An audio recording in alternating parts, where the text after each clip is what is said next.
Sempre há uma saída. A tentação às vezes pode parecer irresistível, impossível de reprimir, mas isso é uma mentira de Satanás. Deus prometeu jamais permitir que algo que venha de fora prevaleça sobre o que ele colocou dentro de você. Ele não deixará que você seja tentado além de suas forças. Entretanto, você também deve fazer sua parte, praticando 4 fundamentos bíblicos para derrotar a tentação. Primeiro, redirecione sua atenção para outra coisa. Pode parecer estranho, mas em parte alguma da Bíblia você encontra instruções sobre como resistir à tentação. Somos orientados a resistir ao diabo, mas isso é muito diferente, como explicarei mais adiante. Em vez disso, somos aconselhados a redirecionar nossa atenção, pois resistir a um pensamento não produz o resultado pretendido. Isso só aumenta a nossa concentração na coisa errada e fortalece a sedução. Deixe-me explicar. Toda vez que você tenta bloquear um pensamento, você implanta ainda mais fundo em sua memória. Você, na verdade, o fortalece. Isso realmente ocorre com a tentação. Você não consegue derrotá-la combatendo a sensação que ela traz. Quanto mais você combate um sentimento, mais ele o consome e controla. Você o fortalece cada vez que pensa nele. Com a tentação, sempre começa com um pensamento. A maneira mais rápida de neutralizar seu fascínio é desviar a atenção para outra coisa. Não combata o pensamento, apenas mude o canal da sua mente e concentre seu interesse em outra ideia.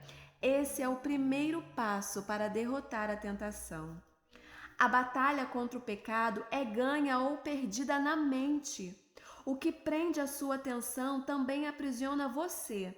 Por isso, Jó declara: fiz um pacto com os meus olhos, jamais olhar com a cobiça para uma jovem. Davi orou: não me deixes ficar pensando em coisas sem valor. Já se sentiu subitamente faminto depois de assistir a um anúncio de comida na televisão? Já ouviu alguém tossir e imediatamente sentiu vontade de limpar a garganta? Já presenciou alguém dando um grande bocejo e sentiu o impulso de bocejar? Você talvez esteja bocejando enquanto lê isto, enquanto ouve essa leitura. É o poder da sugestão. Movemos-nos naturalmente para onde dirigimos nossa atenção. Quanto mais você pensa a respeito de alguma coisa, com mais força ela se apodera de você. É por isso que ficar repetindo, preciso parar de comer tanto, de fumar, de me entregar ao desejo, é uma estratégia contraproducente. Ela o mantém concentrado no que você não quer. É como anunciar: nunca vou fazer o que minha mãe fez. Dizendo isso, você está apenas se programando para repetir o que foi feito. As dietas em geral não são eficazes porque o mantém pensando em comida o tempo todo. É a garantia de que você está sempre faminto. De igual modo, o orador que fica repetindo para si mesmo: não fique nervoso, está contribuindo para manter o nervosismo. Ele deveria concentrar os pensamentos em qualquer outra coisa, exceto nas sensações. Poderia concentrar-se em Deus, na importância do discurso ou nas necessidades dos que irão ouvi-lo. A tentação começa capturando a sua atenção. E o que prende a atenção desperta emoções. Estas, por sua vez, estimulam seu comportamento e você age de acordo com o que sente. Quanto mais você se concentra em não querer algo, com mais força isso envolverá em sua teia. Ignorar a tentação é muito mais eficaz que combatê-la. Se a mente estiver focada em outra coisa, a tentação perde o domínio. Então, quando a tentação chamar ao telefone, não discuta com ela, apenas desligue. Às vezes, isso significa sair fisicamente de uma situação tentadora. Trata-se de uma ocasião em que não é errado fugir. Levanta-se e desligue o televisor. Afaste-se do grupo que está fofocando. Saia do cinema no meio do filme. Para evitar o ferrão, afasta-se das abelhas. Faça o que for necessário para desviar a atenção e concentrá-la em algo legítimo. Da perspectiva espiritual, a mente é o órgão mais vulnerável. Para reduzir a tentação, mantenha-se ocupado com a palavra de Deus e com pensamentos bons. Você derrota os maus pensamentos pensando em algo melhor. É o princípio da substituição. Você vence o mal com o bem. Satanás não pode atrair a sua atenção quando sua mente está preocupada com outra coisa. É por isso que a Bíblia insiste em que mantenhamos a mente direcionada. Fixem os seus pensamentos em Jesus, lembrem-se de Jesus Cristo e encham a mente de vocês com tudo que é bom e merece elogios, isto é, tudo que é verdadeiro, digno, correto, puro, agradável e decente. Você realmente pretende derrotar a tentação, então deve controlar a mente e avaliar o que absorve da mídia. O homem mais sábio que já viveu advertia: tenha cuidado com o que você pensa, pois a vida é dirigida pelos pensamentos. Não permita que indignidades penetram-lhe a mente por falta de critério.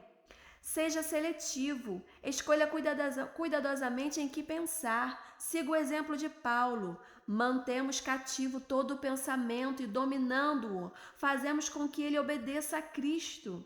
Isso exige uma vida inteira de prática, mas com a ajuda do Espírito Santo, você estabelece sua forma de pensar.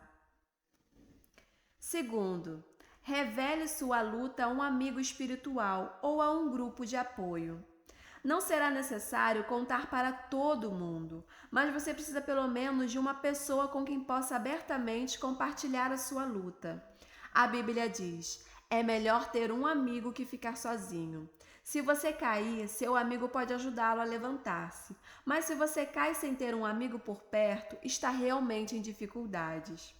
Deixe-me ser claro: se você está perdendo a batalha contra um mau hábito, um vício ou uma tentação constantes, está tolhido num ciclo repetitivo de intenção, fracasso e culpa, entenda que não irá se recuperar por conta própria. Você precisa de ajuda de outras pessoas. Algumas tentações são vencidas somente com o auxílio de alguém que ore por você, que o incentive, que o responsabilize por seus atos. O plano de Deus para o seu crescimento e libertação inclui outros cristãos. A comunhão honesta e verdadeira é o antídoto para a luta solitária contra os pecados que não dão trégua. Deus diz que essa é a única maneira de escapar. Confessem os seus pecados uns aos outros e façam oração uns pelos outros, para que vocês sejam curados.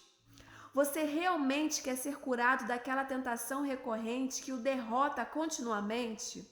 A solução de Deus é simples: não a reprima, confesse, não a oculte, revele. Expor os sentimentos é o início da cura. Esconder a dor só intensifica. Os problemas crescem na escuridão, tornando-se cada vez maiores, mas retrocedem quando expostos à luz da verdade. As enfermidades têm a medida dos segredos. Então tire a máscara, pare de fingir ser perfeito e venha para a liberdade. Satanás quer que você pense que seu pecado e sua tentação são exclusivos e que por isso deve mantê-los em segredo. A verdade é que estamos todos no mesmo barco. Todos combatemos as mesmas tentações. Milhões de pessoas sentem o que você está sentindo e enfrentam as mesmas lutas que você está enfrentando. O motivo pelo qual escondemos nossos pecados é o orgulho. Queremos que os outros pensem que temos tudo sob controle. A verdade é que qualquer assunto sobre o qual você não possa falar já está fora de controle. Problemas financeiros, casamento, crianças, pensamentos, sexualidade, hábitos secretos ou qualquer outra coisa. Se você pudesse resolvê-los sozinho, já teria o feito, mas não pode. Nessa situação, decisões pessoais e força de vontade não são suficientes. Alguns problemas estão profundamente arraigados, tornaram-se rotineiros e cresceram demais. Não há como solucioná-los por conta própria. Você precisa de um grupo de apoio ou de um parceiro que se sinta responsável por você, que o incentive e o apoie, que ore por você, que o ame incondicionalmente, que o mantenha na linha. Depois, você pode fazer o mesmo por ele ou por eles. Sempre que alguém confia em mim dizendo, nunca contei isso a ninguém, fico entusiasmado com aquela pessoa porque sei que ela está para experimentar um grande alívio e libertação. A válvula de pressão está para ser aberta e pela primeira vez se vislumbrar uma esperança. Isso sempre acontece quando fazemos o que Deus nos manda fazer. Quando admitimos a um amigo cristão e temente a Deus que temos um problema. Deixe-me fazer uma pergunta difícil. O que você finge não ser um problema em sua vida? De que assunto você tem medo de falar? Você não irá resolver esse problema sozinho. Sim, é humilhante admitir fraquezas perante outra pessoa, mas é exatamente a falta de humildade que o impede de melhorar. A Bíblia diz: Deus se opõe aos orgulhosos, mas favorece os humildes. Portanto, humilham-se diante de Deus. Terceiro, resista ao diabo. Após termos nos humilhado e nos submetido a Deus, somos orientados a desafiar o diabo. A parte final de Tiago 4,7 diz: resistam ao diabo e ele fugirá de vocês. Não nos resignemos passivamente diante de seus ataques, devemos contra-atacar. O Novo Testamento descreve muitas vezes a vida cristã como uma batalha espiritual contra as forças do mal, utilizando termos que aludem à guerra, como batalha, conquistar, luta e superar. Os cristãos são muitas vezes comparados a soldados que atuam em território inimigo. Como podemos resistir ao diabo? Paulo explica. Revista-se da salvação com o seu capacete e tomem a espada do Espírito, que é a palavra de Deus. O primeiro passo é aceitar a salvação de Deus. Você não será capaz de dizer não ao diabo a menos que tenha dito sim a Cristo. Sem Cristo não temos defesas contra o diabo, mas com o capacete da salvação, nossa mente é protegida por Deus. Lembre-se disto: se você é cristão, Satanás não pode obrigá-lo a fazer coisa alguma, pode apenas sugerir. O segundo passo é usar a palavra de Deus como arma contra Satanás. Jesus deu o exemplo quando foi tentado no deserto. Sempre que Satanás apresentava uma tentação, Jesus reagia citando as Escrituras. Ele não discutiu com Satanás. Ele não disse, não estou com fome, quando foi tentado a usar o seu poder para suprir uma necessidade pessoal. Ele simplesmente citou as Escrituras que havia memorizado. Devemos fazer o mesmo. Há poder na palavra de Deus e Satanás teme a palavra. Jamais tente argumentar com o diabo. Ele argumenta melhor que você, pois teve milhares de anos para praticar. Você não pode blefar com Satanás, nem convencê-lo com sua lógica, nem lhe impor sua opinião, mas pode usar a arma que o faz tremer, a verdade de Deus. É por isso que memorizar as Escrituras é absolutamente essencial para derrotar as tentações. Você poderá acessá-la rapidamente quando for tentado. Assim como Jesus, você terá a verdade guardada no coração, pronto para ser usada. Se você não sabe nenhum versículo bíblico de cor, sua arma está sem munição. Convido a memorizar um versículo por semana até o fim de sua vida. Imagine como você ficará forte. Quarto, esteja ciente da sua vulnerabilidade. Somos advertidos em nunca ficarmos arrogantes ou confiantes demais. Essa é a receita para o desastre. Jeremias declara: o coração é mais enganoso que qualquer outra coisa e sua doença é incurável. Isso significa que somos bons em enganar a nós mesmos. Nas circunstâncias adequadas, qualquer um de nós é capaz de qualquer pecado.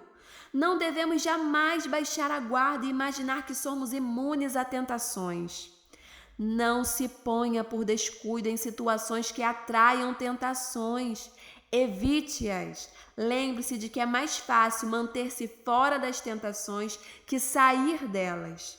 A Bíblia diz: não sejam tão ingênuos e autoconfiantes. Vocês não são diferentes. Podem fracassar tão facilmente como qualquer um. Nada de confiar em vocês mesmos, isso é inútil. Mantenham a confiança em Deus. 1 Coríntios 10, 12. Tema para reflexão: sempre há uma saída. Uma pergunta para meditar: a quem posso pedir que seja meu parceiro espiritual para me ajudar em oração a derrotar uma tentação constante? Que Deus lhe abençoe.